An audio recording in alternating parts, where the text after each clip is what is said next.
Ir nėra kūrybai pabaigos.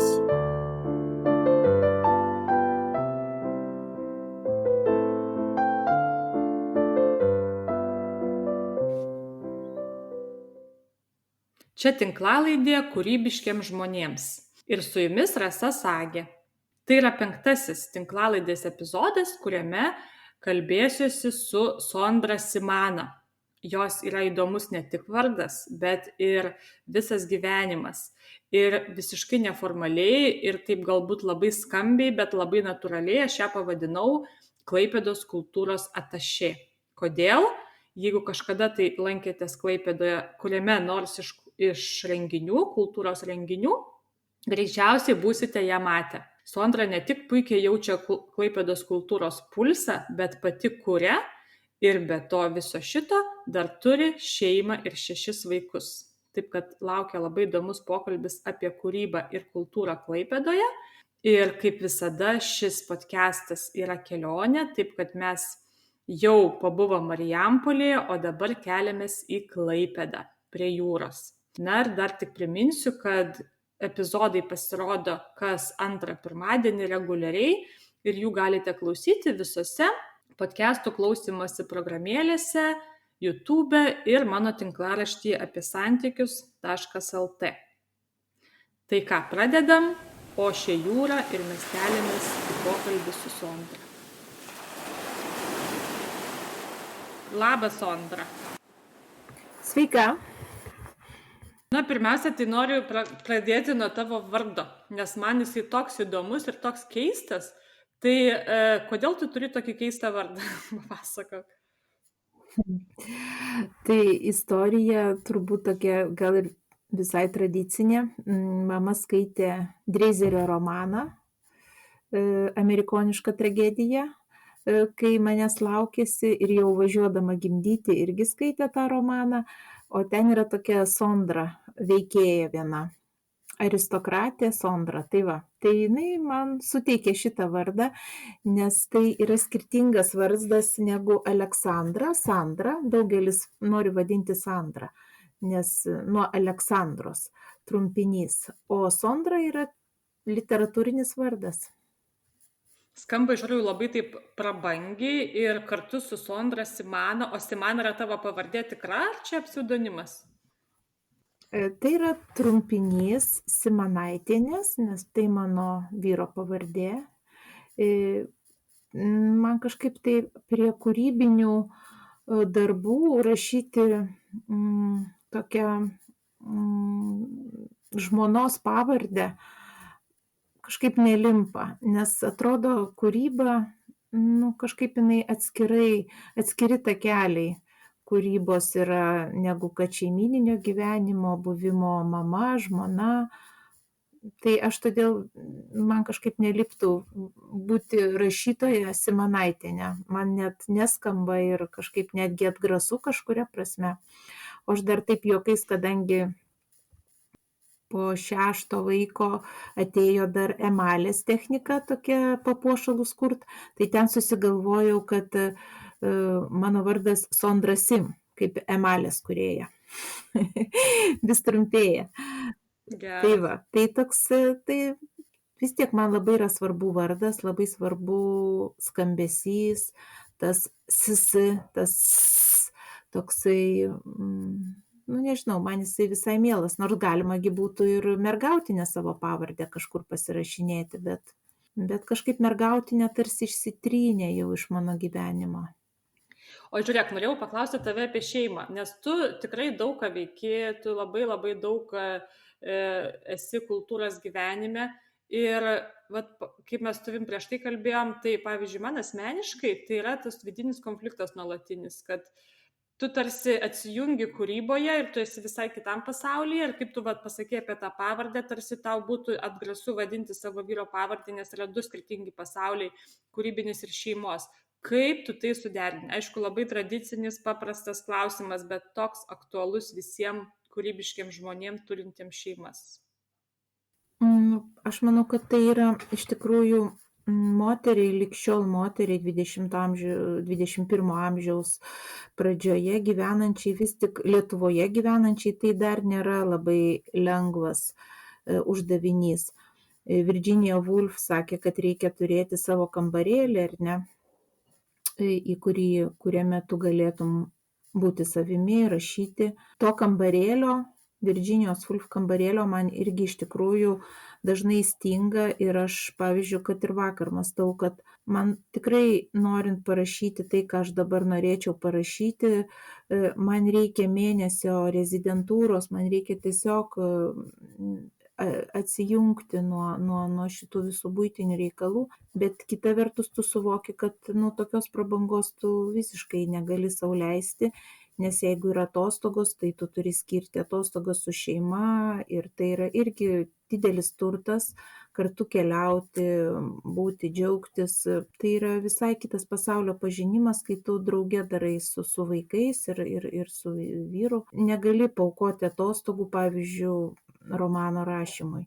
Ir tada iš tikrųjų tas laiko toks suspaustumas ir laiko trūkumas, jisai egzistuoja, bet pradedi galvoti, jeigu tu turėtum labai daug laiko, ar iš tiesų tu sugebėtum padaryti daugiau ir kokybiškiau.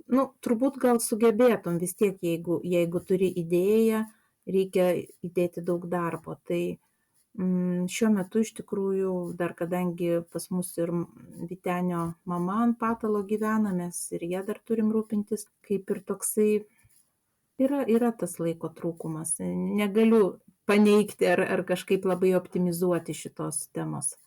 O pavyzdžiui, tau taip nekilo mintis, kad jeigu turėtum visą pasaulio laiką, tarsi nieko daugiau, tik kūryba, nes kūryba jinai visada viduje, jinai dega, jinai nori išeiti, ar ne, turbūt tas jausmas, bet tarsi apsinuodytum tą kūrybą, nes būtų per daug jos, būtų toks kažkoks išprotėjimas iki išprotėjimo, kad tu tarsi šeima tu praskiedžia tą visą tą ugnį. Aš kažkaip galvoju, kad šeima irgi, aišku, yra kūryba. Aš taip neatskirčiau, nes buvimas šeimoje, jis irgi labai daug kūrybiškumo iš tavęs prašo.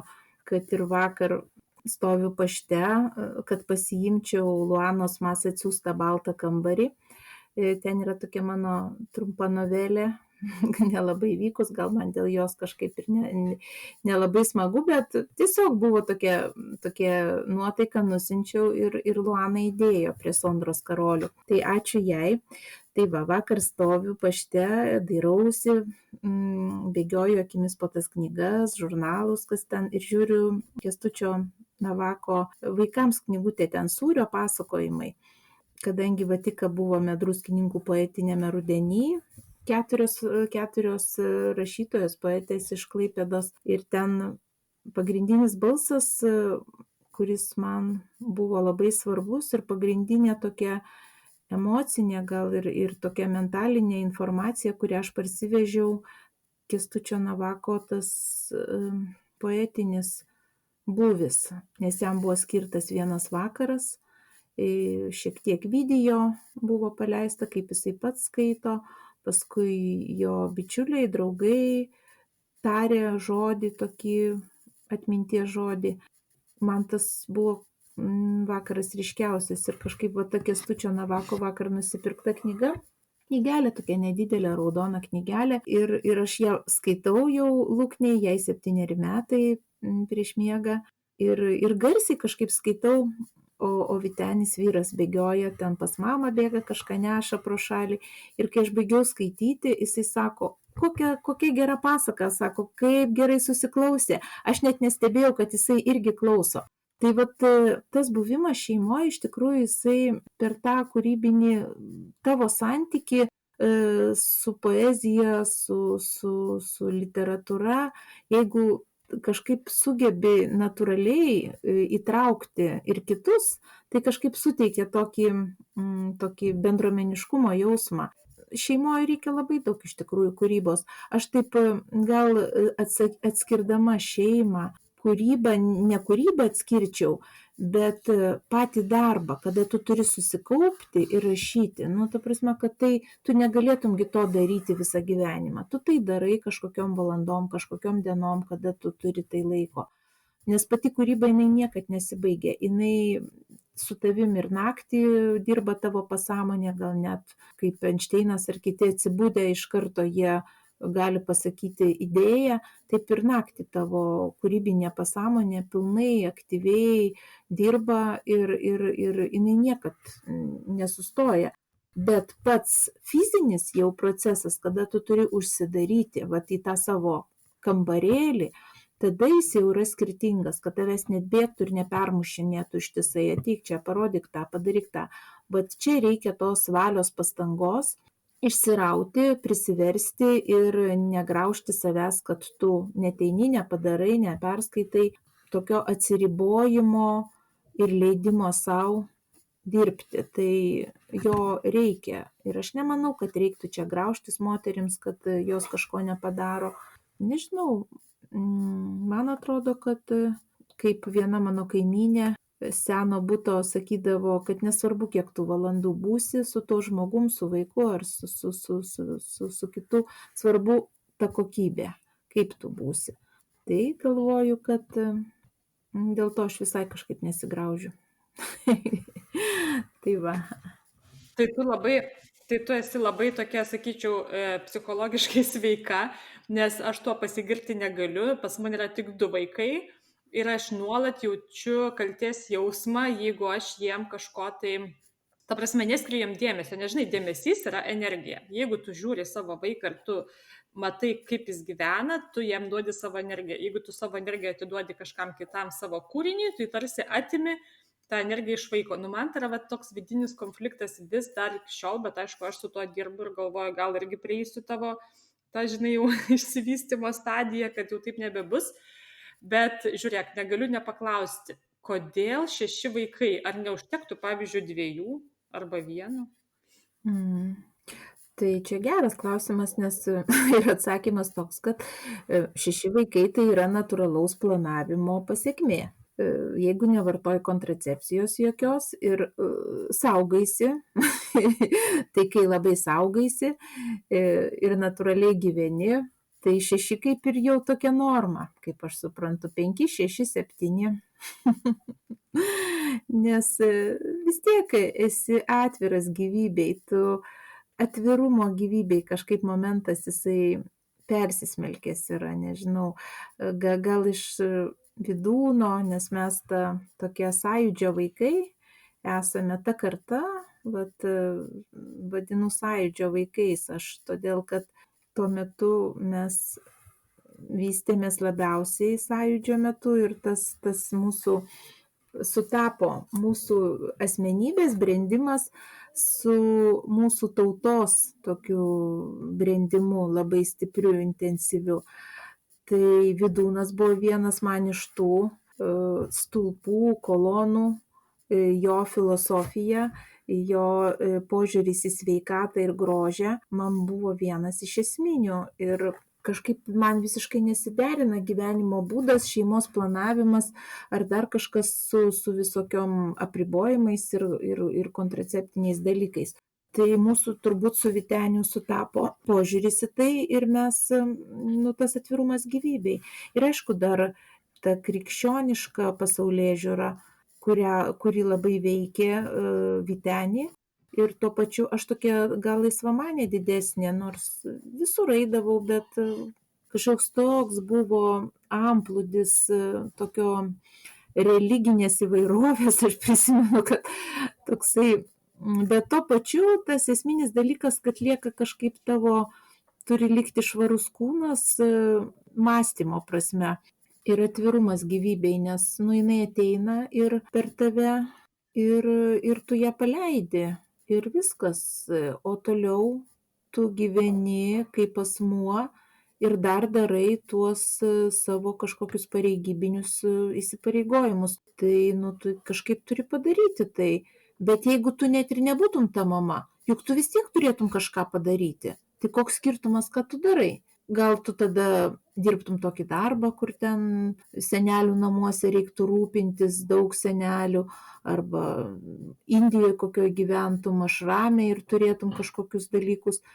Aš nematau čia kažkokio didelio skirtumo, ar turi vieną, ar du vaikus, ar 10 vaikų. Tu gyveni paralelinį gyvenimą su visų kitų gyvenimais. Man atrodo, esmė yra apskritai bet kuriam žmogui, tiek vyrui, kuris yra geras tėvas, tiek moteriai, kuri yra gera mama, turėti tuos savo asmeninius paralelinius gyvenimus. Ir kas įdomiausia, kad jeigu dabar tavo vaikai yra maži ir jiems galbūt truputį trūksta tavo dėmesio, bet tai nėra blogai, todėl kad jie pasineria į vaizduotės žaidimus. Jie tiesiog žaidžia labai daug luknę, pavyzdžiui, gali visą dieną žaisti su žaislais ir kurti įvairiausias scenas, įvairiausias dramas, kas, kodėl, kaip, o tu gali tuo metu daryti savo dalykus.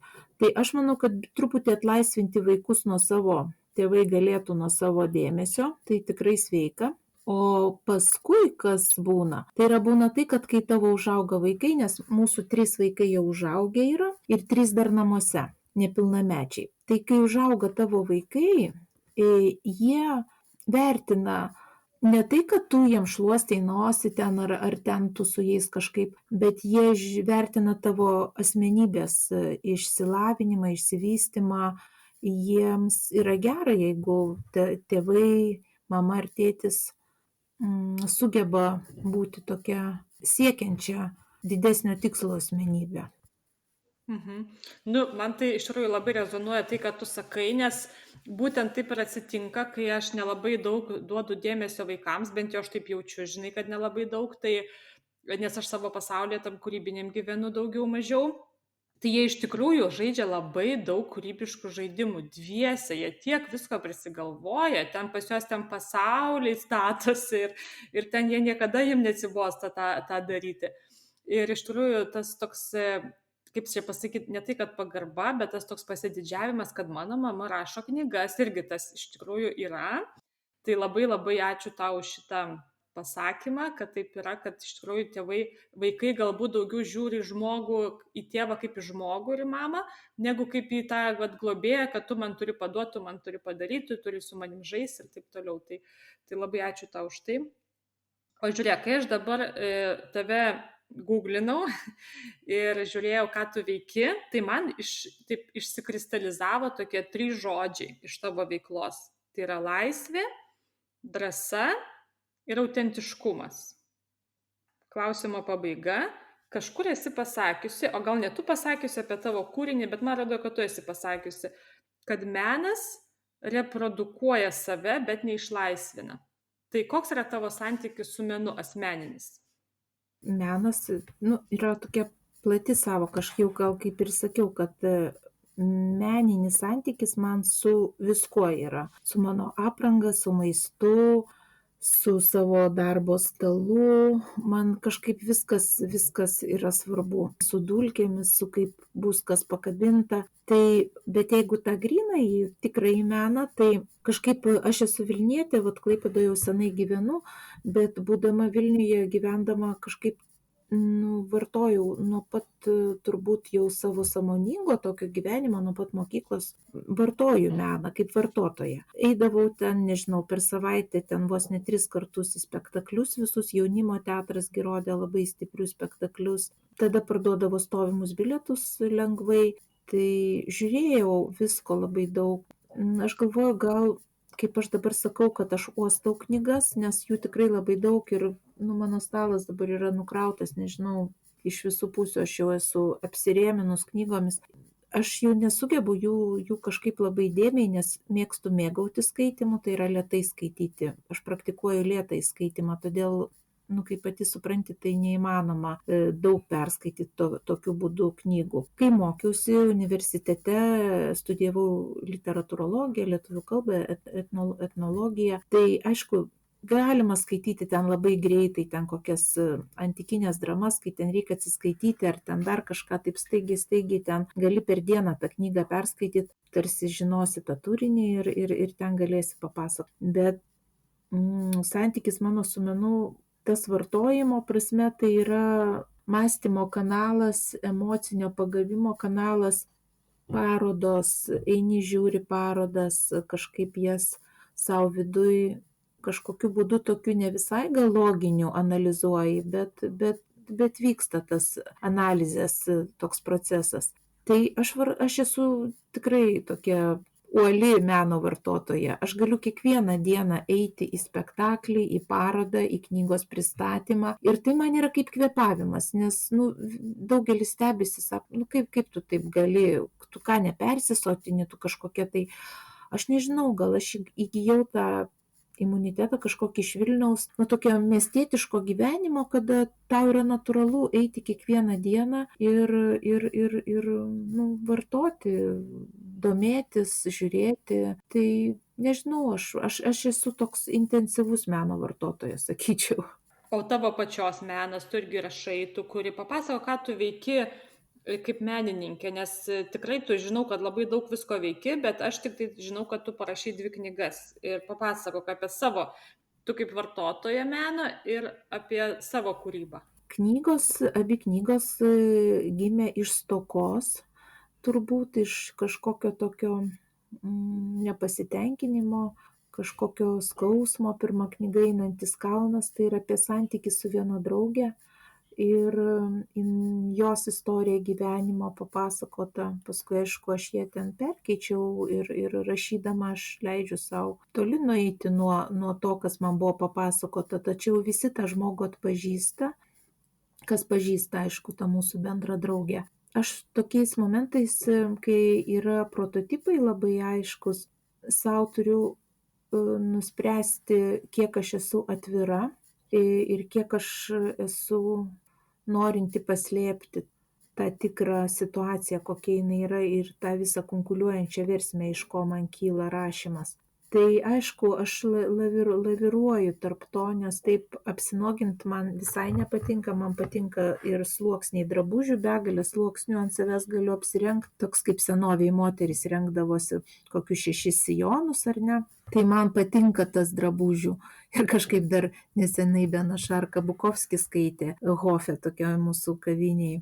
Ir jisai sako, ir Bukovskis sako, man patinka apsirengusios moteris. Aš galvoju, tai fainai, man, čia jis turi aišku omeny tą stipriai erotinį tokį, gal tokį išgyvenimą, bet viskas susisieja, ta erotika ir skonis gyvenimo, viskas kažkaip sueina ir su drabužiais, ir su knygom.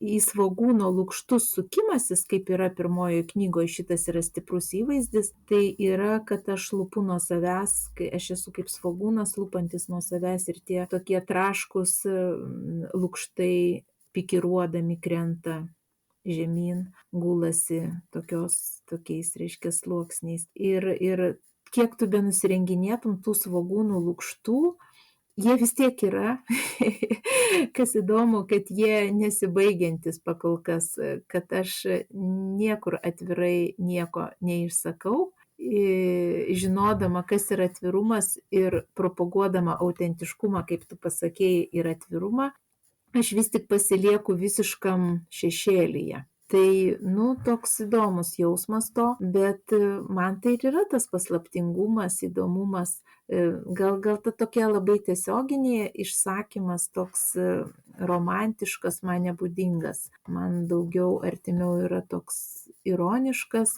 groteskiškas kalbėjimas, perkeltinės prasmės, asociacijų, toks pasaulis. Tai ta viena knyga gimė iš stokos žmogiškos tokio suvokimo, kai tu suvoki, kad net tavo artimiausi žmonės, vis tiek tu su jais esi šviesmečiais toli nuo visų ir net nuo tų, su kuriais tu įsivaizduoji, kad jie galėtų tave suprasti ir yra artimi, kad vis tiek tai yra neįmanoma būti su kitu žmogum artimam santykiai, su supratimo vienas kito. Tai iš tokios gėlos šita knyga Einantis kalnas, tai kita Einantis kalnas dar įvaizdis nėščios moters. Tai yra moters prieš gimdymą jau kokiu ten jau 8-9 mėnesių, kai jinai atrodo, kad kaip jinai išvis gali vaikščioti su tokiu dideliu priešaky tokiu kalnu. ta knyga, o antra knyga iš Kamšų kontora.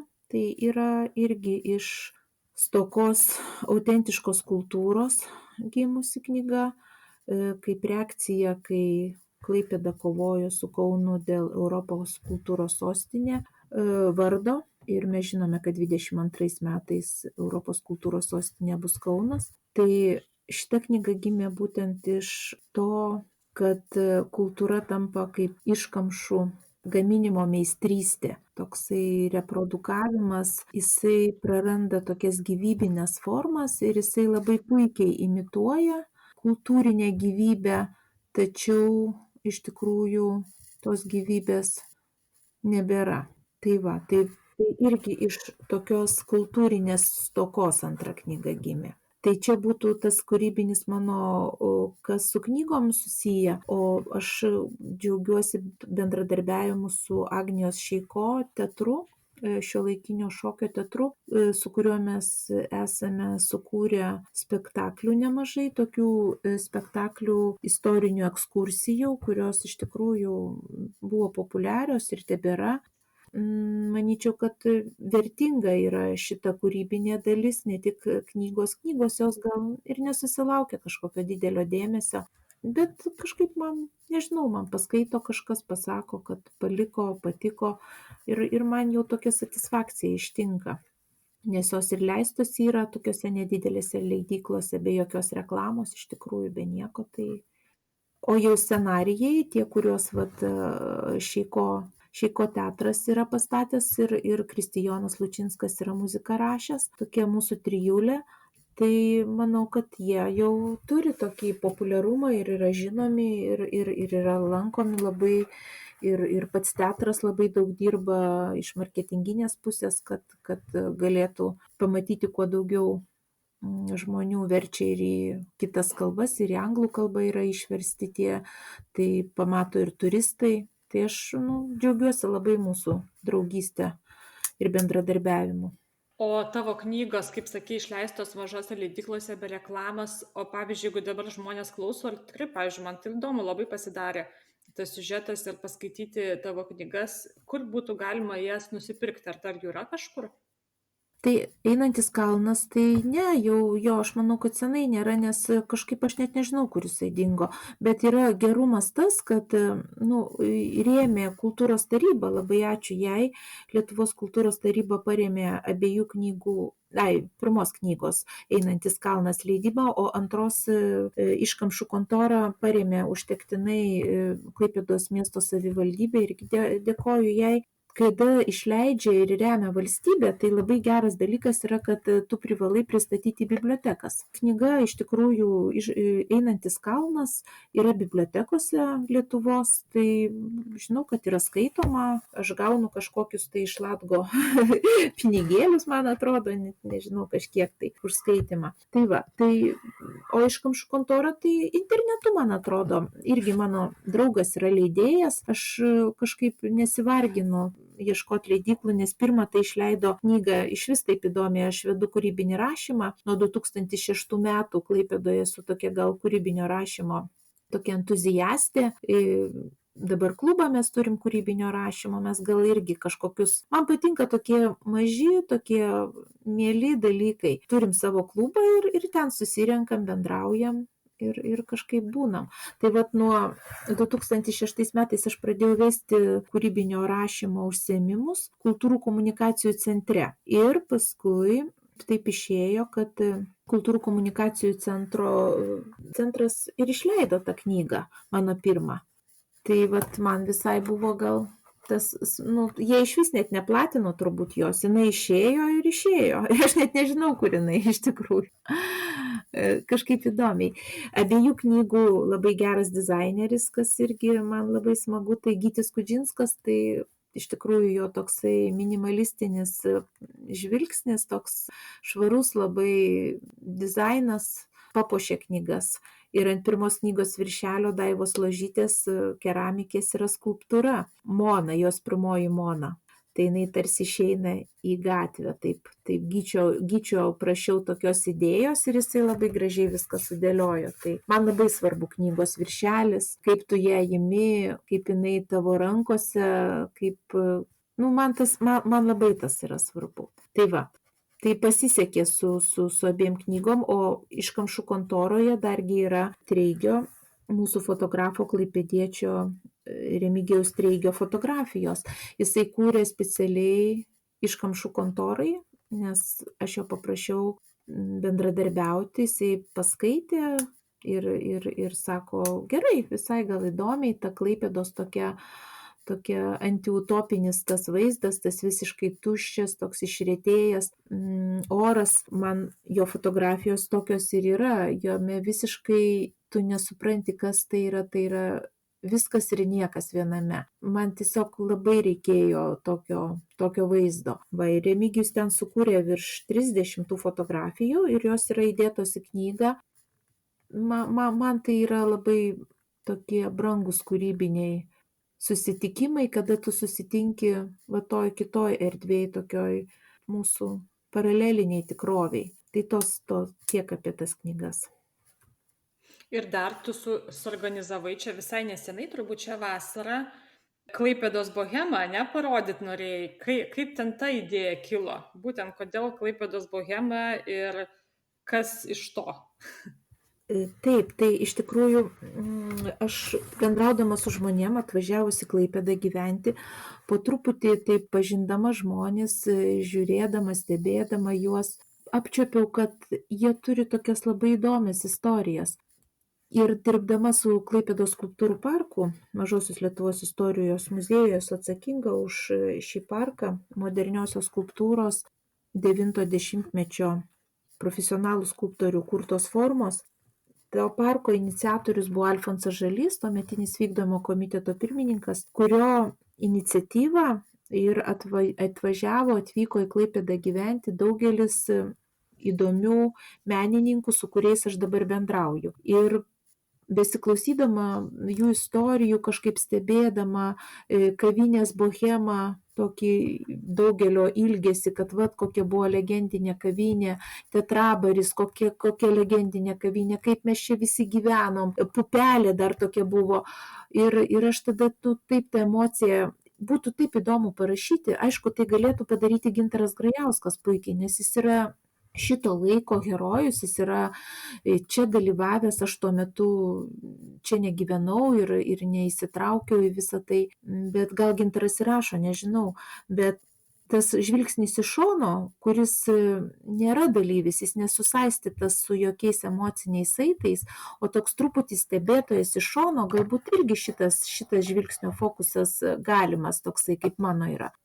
Sugalvojau rašyti knygą, bet tam, kad parašyti, reikia sukaupti medžiagą. Ir kai aš pradėjau kalbinti žmonės ir tie mūsų interviu po 3-5, net vienas interviu yra 7 valandų mano įrašytos, tai yra lobis, tai yra miesto istorija, tai tada aš paprašiau stipendijos iš miesto savivaldybės, kad galėčiau rimčiau dirbti prie šito projekto ir gavau tą stipendiją metams, tai man buvo iš tikrųjų irgi didelis paskata, palaikymas, nes kai tavęs mažiau riboja pinigai, tu truputį esi laisvesnis, tu tiesiog laisviau kvėpuoji. Tada surengėme parodą su Kultūrų komunikacijų centru ir Arūnas Marčiauskas, irgi to laiko toks poetas herojus prisidėjo, tai daug žmonių iš tikrųjų prisidėjo, įsitraukė. Tai buvo tokia paroda iš fotografijų, aš skanavau virš 1000, turbūt esu nuskanavus dabar fotografijų iš to laikmečio, tai yra 85, 2000 metai, bet aš jau išeinu už ribos ir 80 metai ir 2004, 2005, bet jeigu apsibrėžiant, tai būtų 15 metų, 85 ir iki 2000. Klaipėdos bohema. Kas čia vyko, kokie procesai, kokie žmonės, kokios idėjos. Tai ta paroda tokia, galbūt jinai nebuvo tokia visai apibendrinanti tuos procesus, daugiau gal tokia pristatanti. ir norėjosi ištraukti tuos menininkus, kurie yra pamiršti, kurie mirė, kurių jau nebėra, nes ir kaip žinome, tuo metu narkotikų visas verslas labai klestėjo ir kaip vilniečiai sako, jeigu reikia, jau tuo metu mums reikėjo kam nors narkotikų 90 metais, visi galėjo važiuoti į Klaipėdą ir čia laisvai jų įsigyti. Tai tas dalykas, alkoholizmas iš tikrųjų nusinešė labai tokių talentingų žmonių likimus ir tas pats Raimundas Urbonas, kuris nuskendo tuo metu tą naktį, kai aš gimdžiau Augvilę, jisai tuo metu nuskendo. Tai man irgi toks asmeninis santykis ir su jo kūryba, ir su jo asmeniu. Atsiranda tokių labai asmeniškų ženklų, kurie leidžia tau, duoda tokią kaip ir moralinę teisę artintis prie to laiko, apnuoginti tą laiką ir labai jautriai tiesiog mamos, kurios palaidoja yra savo vaikus ir jos tau pasakoja ir tu jauti tą labai didelę atsakomybę, kad kažkaip, bet kartu turi ir sąžiningai tai padaryti. Tai čia mano būtų kaip ir ateinančių metų uždavinys surasti laiką išsirauti, perklausyti virš 100 tų įrašų, kuriuos esu padariusi su įvairiais žmonėm. 100 valandų tenais yra virš turbūt stipriai. Atrinkti vaizdinius, sukurti charakterius, sukurti aplinkybės, dramas, įtampas ir tuo pačiu atitrūkti realiai, nes aš vis tiek darau literatūrą, aš nedarau dokumentinės medžiagos ir vis tiek atitrūkus nuo to sukurti tą belaikišką pasaulį iš Klaipėdos 9-10 gyvenimą. Nežinau kodėl, bet man toks įvaizdis, kad būtent tos bohemos gyvenimas tai yra visiška vientisa kančia. Žiūrėk, tas visas alkoholis, narkotikai, tas saviraiškos toks kaip ir stabdymas ir taip toliau. Toksai sunkus ir sunki emociškai tema, tokia gaida. Ar tu taip pat jauti, ar tu matai ten daug šviesos?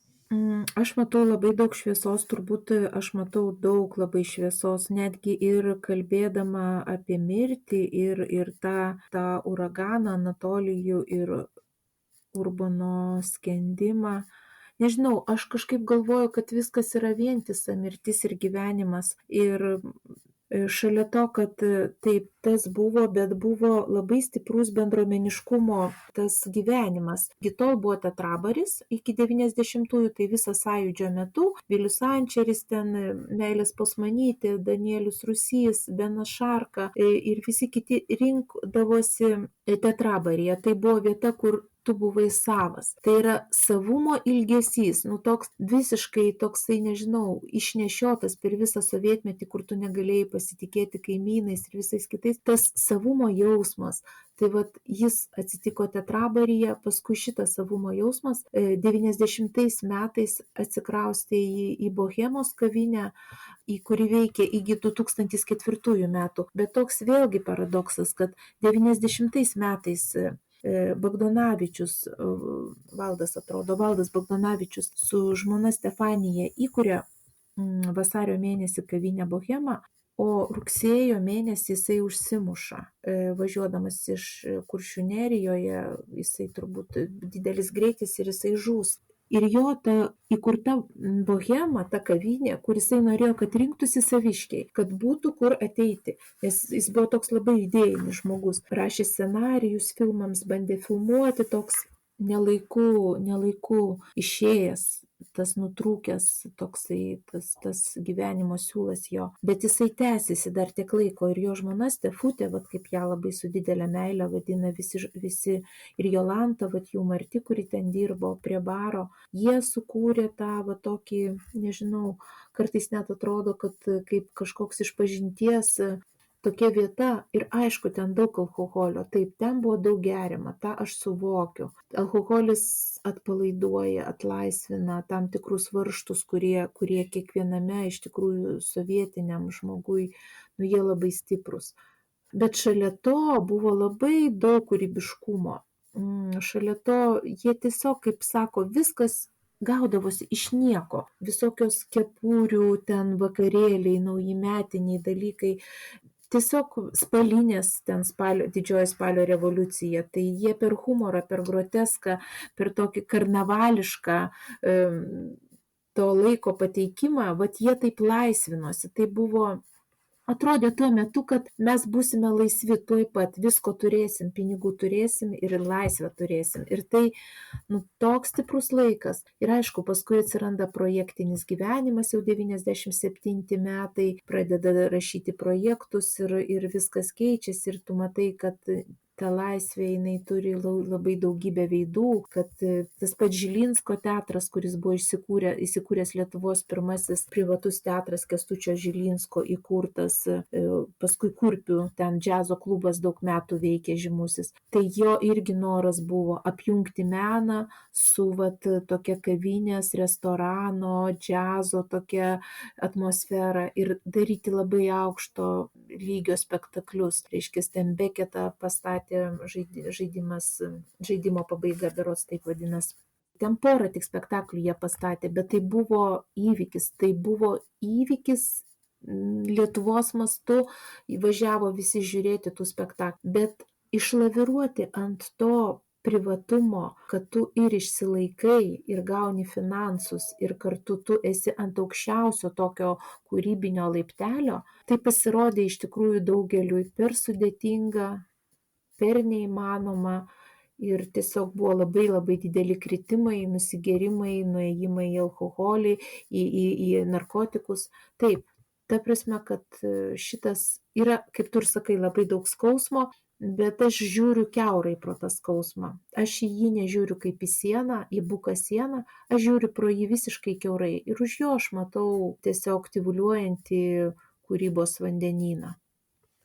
Taip, mes esam išgyvenę tikrai labai daug represinio būvio ir tokio gyvenimo ir natūraliai norime burtis ir slėptis tarsi, ne, į kažkokią tai, kaip tu sakai, labai gražiai pasakai, saugią bendruomenę, kur tu gali būti savimi ir jaustis laisvu maksimaliai. Bet aš matau tame, dabar kai laikai keičiasi, aš matau tame šiokį tokį jau kaip ir laikas keistis, tarsi tie savi, žinai, tas savokas savi ir nesavi. Čia maniškiai, čia svetimi. Tai man tas asmeniškai visai nepatinka. Taip, jisai matai, kai jisai perėjo dabar į tokias valdžios, galios struktūras, ar ne, tu savas, tai tave finansuoja. Vytautas Karčiauskas nesenai paliko Klaipėdą, išvažiavo į Vilnių gyventi, tai juvelyras, menininkas atidaręs 90-ais pirmąją Klaipėdos galeriją.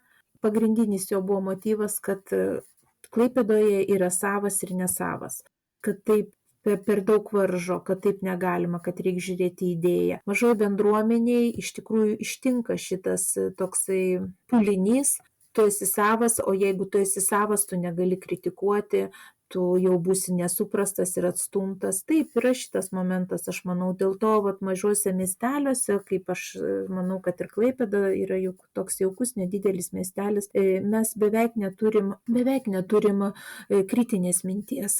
Nes jeigu kažkas kažką atsiliepia apie kitą, kad ir ne iš blogos valios, ta prasme visiškai nenorėdama žeminti, bet pačią idėją norėdamas aptarti ir pažiūrėti iš tokios kritinės distancijos, jis atsiduria tokiam užribį. Bet tai nėra sveika atmosfera. Aš manau, kad mes turime mokintis ir aš pati ir bet kuris kitas turime mokintis priimti kritiką ir yra būtinybė, bet dabar norisi pereiti dar prie to apibendrinimo, kad mes vis tik esam, kaip gerai Valdas Papievis knygų mugėje, Klaipėdos knygų mugėje spalio pradžioj, kurią mes čia turėjom, jis buvo atvykęs ir kai jo paklausė, kai jis dabar jau pristatinėja Paryžiuje savo knygas, Prancūzijoje jau yra išversta viena ir antra jau baigiama versti, tai kai jį pristatinėja prancūziškai auditorijai, jo neklausė, sakė apie šaknis, apie kas ten iš kur jisai. Jie įvardina vienu žodžiu, tai yra postkomunistinė teritorija, postkomunistinis regionas. Ir galbūt tai galėtų žeisti, ar ne, bet aš pagalvoju, kad tai labai tikslus apibūdinimas. Mes gyvename dar komunistinėje, tik postkomunistinėje visuomenėje. Pasižiūri Yra tikrai didžiulis kultas visur direktorių. Vadovas, jis neina su tavimi į demokratinį tokį pokalbį, visą laiką turi būti jo viršus ir daugelį biudžetinių įstaigų, tai yra, kiek aš stebiu, daugelį tokie dalykai. Aš tai manau, kad tai yra postkomunistinės vis tik visuomenės, kada buvo direktorius ir ten koks nors partinis buvo jo paskutinis žodis. Galbūt aš klystu, gal tu gyveni Olandijoje, gal tu gali pasakyti, kad ir pas jūs yra tas pats. Džiaugčiausi, jeigu tai pasakytum. Pas mus taip dėja nėra. Tiksliau, gal aš žinai gerai, kad nėra, bet iš tikrųjų aš labai stebėjausi, kaip olandai bendrauja. Pačioje pradžioje man buvo keista, bet pas juos yra visiška linijinė struktūra. Ir tas vadinamas vadovas, pats aukščiausio lygio vadovas, jisai bendrauja visiškai vienodai ir lygiai su, pavyzdžiui, valgyklos ten kažkokia padavėja arba darbuotoja. Ir netgi, sakyčiau, netgi aš tokį vieną straipsnį rašiau kažkur, kad valytojos nuomonė skaitosi. Ten dar gavau tokių komentarų, tai kaip tu čia įžeidinėjai valytojas, tipo jos labai jau čia žemos, ar kaip žinai, bet tiesiog tai buvo kaip metafora, kad iš tikrųjų, kad skaitosi jos nuomonė, ta prasme iš tikrųjų, ne dėl akių. Tai jo, tas yra. Tai va, tai tu patvirtinai iš tikrųjų, ką aš ir jaučiu, nes man atrodo, kuo tu didesnis vadovas esi, tuo tu didesnis tarnas esi. Nu, aš nežinau, ir va, ir politika, ir visa kita. Kuo tu didesnis vadovas, nu, tuo tu kurk draugiškesnę atmosferą, tuo daryk lygesnius visus, neišskirk. Nu, ta prasme, kad kai reikia kritikos, reikia, ar ten, tai čia kritika yra sveikumo požymis. Jeigu viskas tik giriama ir viskas gerai, tai jau žinok, yra kažkas blogai. Bet ta kritika, kai jinai išsakoma iš geranoriškumo, tai jinai yra būtinybė, jinai yra kaip oras sveikai visuomeniai. Dabar, pasigendu aš to iš tikrųjų Klaipėdoje. Tai va, tai todėl kažkaip tas Papievio, tas pasakymas, kaip prancūzai apibūdina mūsų regioną, jisai, man atrodo, ganėtinai tikslus. O Sondra, jeigu, pavyzdžiui, mūsų klauso žmogus iš Klaipėdos, kuris labai nori dalyvauti, rašyti, lankyti kūrybinius rašymo kursus arba kažkiek tai su tavim susisiekti arba su tavim draugauti, arba jam labai įdomios tavo mintis, nori tau parašyti, kur būtų galima tave surasti, nes šiaip tai tu nesi toks viešas žmogus, tave taip nėra paprasta surasti, galbūt tik tai per Facebook, ar ne? Tai taip, per Facebooką galima man parašyti, Sondra Simana, yra tas Simana, aš Simana kirčiuoju, nors tu Simana sakai. Tai per Facebooką aš visą laiką sureaguoju, atsakau, nes aš Facebooką tikrai naudoju ne kaip asmeniniams dalykams, o kaip kultūrinių reiškinių viešinimui. Ir vienu metu intensyviai rašiau nemažai metų kultūrinės apžvalgas Klaipėdos, bet šiek tiek dabar tiesiog nebeturiu laiko, nors daug lankau visko, bet kadangi daugiau turiu ir į kitus puslapius kažką pranešinėti, tai tiesiog jau miego sąskaitą nebegaliu sau leisti naktimis dar rašyti ir tuos kultūrinės apžvalgas. Tai šiuo metu tiesiog taip yra, bet tokia treniruotė visada labai gerai. Renginys praėjo ir tu tokie emocinį perteiki, tai labai sveika toks dalykas. Tai va, tai manau, kad per Facebooką, o šiaip darbe, tai irgi aš esu viešas tiek asmuo, kiek esu muziejaus darbuotoja. Tai kiti mane susiranda per Mažosios Lietuvos istorijos muziejaus puslapį, nes ten irgi naudoju savo asmeninį telefoną mobilų, nes tiesiog reikia žmonėm paskambinti ir patogu yra. Tai, o mūsų kūrybinio rašymo studija, klubas, mes renkamės pirmą mėnesio pirmadienį Ievos Simonaitytės bibliotekoje. Ir ten 5 valandą nuo 5 iki 7 susitinkame tokioje nedideliai erdvėje, skaitome savo tekstus, šiek tiek vietoje kūrėme, aptarėme knygas mūsų draugų, kurie išleidžia pasirodžiusias, organizuojame bendrus skaitimus kavinėje Pauzė, dabar ruošiamės irgi tokia kūrybiniai tokiai stovyklėliai nedideliai savaitgalio Smiltynėje. Tai tiesiog kaip žmonės nori, taip mes kartu susitarėm. Tai yra toks neformalus visiškai bendravimas. Manau, kad jisai palieka savo pėdsaką, nes kažkas parašo eilėraštį po susitikimo, kažkas novelę, vis tiek visur nusėda tą, ką mes sumastome per mūsų susitikimus, paskui galima pilnai panaudoti savo kūryboje. Na ir paskutinis galbūt toks jau klausimas arba toks kaip ir prašymas, pasakyk, ką nors pabaigai. Iš apibendrinimą galbūt mūsų šito pokalbio, ar gal kokį palinkėjimą ar patarimą. Palinkėjimą, tai žinai, aš esu atsivertus dabar savo užrašus ir žiūriu, kažkam ruošiausi čia ir turbūt Vaidas Jauniškis rašė apie Nekrošiaus spektaklį metai pagal Donelaitį. Tai jo buvo sakinys: žiūrėjimas iš arti ir iš toli vienu metu. Tai yra sąmonės žvilgsnis. Tai mano būtų palinkėjimas kiekvienam mūsų žiūrėti į viską, į COVID situaciją, į savo darbo situaciją, į savo šeimos situaciją, sąmonės žvilgsniu. Tai yra iš arti matyti, tai yra jausti ir tą jautrumą, nes jeigu tu iš toli žiūri, tu prarandi jautrumą ir tokį išskirtinumą. Tarsi viskas susiniveliuoja labiau, ar ne? Tai išlaikyti tą jautrumą iš arti ir tuo pačiu iš toli tai yra perspektyva. Tai matyti vakar, šiandien ir rytoj. Matyti vientisumą, kaip aš tau sakiau, kad man kažkaip mirtis ir gyvenimas, kažkaip jie labai man panašus. Tie veidai, antikiniai veidai, žinai, kai yra vienoje pusėje mirtis, kitoje gyvenimas ir jie mainosi, tai tas žvilgsnis iš toli, jisai būtent fokusuoja tokią perspektyvą, kuri tarsi suveria tavo žvilgsnį vakar, šiandien ir rytoj.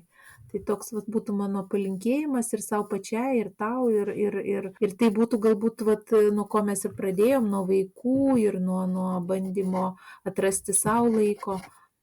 Bet jeigu tu žiūri savo vaikus jau perspektyvos žvilgsnių, kaip aš jau ir kalbėjau, tada tu pamatai, kur vertybiškai susidėlioja kaip laikas, kaip tu jį gali išbalansuoti tą laiką. Tai va.